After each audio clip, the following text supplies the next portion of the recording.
আগামী দিনের যিনি বাংলার ভবিষ্যৎ, বাংলাকে যিনি করতে চান, গণতন্ত্রে ফেরত আনতে চান, যার স্বপ্নের সঙ্গে বাংলাদেশের মানুষের স্বপ্ন একাকার হয়ে গেছে, তার বক্তৃতা করে শুনতে হবে। সেদিন বক্তৃতার অবদান কেউ বলছে আড়ালে আপনাদের নাকি ষড়যন্ত্র হচ্ছে। এই সরকার এবং গণতন্ত্রের বিপক্ষে। ছোট করে বলি, আজকের ছাত্র দলের এই সমাবেশ প্রমাণ করেছে গণতন্ত্রের বিরুদ্ধে যারা ষড়যন্ত্র করবে তাদের রেহাই দেওয়া হবে না। হবে? জোরে বলেন, জোরে বলেন। ছাত্র দলকে আরে ভাই আস্তে ধীরে যদি মনে করে তাহলে একটু দেখে যান। আজকে ছাত্র দলের এরশাদের স্বৈরতন্ত্র বিদায় করেছিল। 24-এর গণঅভ্যুত্থান যেসব শহীদ আমাদেরকে এই পরিবর্তন এনে দিয়েছে, আমি তাদের মাধ্যমে কামনা করি। আর বলে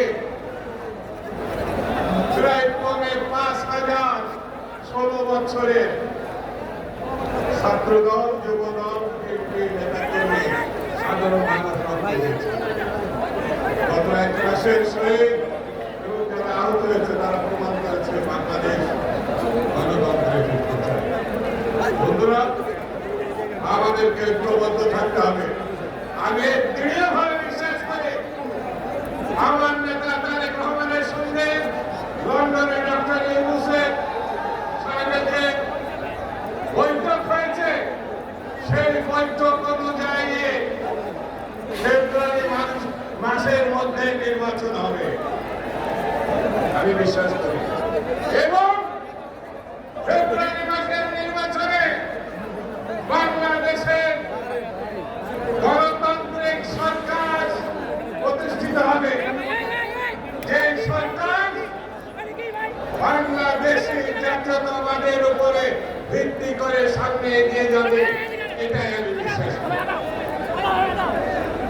সংগঠিত থাকতে হবে। আজকে এটা প্রমাণ করেছেন তারুণ্যের যে সমাবেশ, ছাত্রদের সমাবেশ, বাংলাদেশের ভবিষ্যৎ এই তরুণদের উপরে, ছাত্রদের উপরে নির্ভর করছে।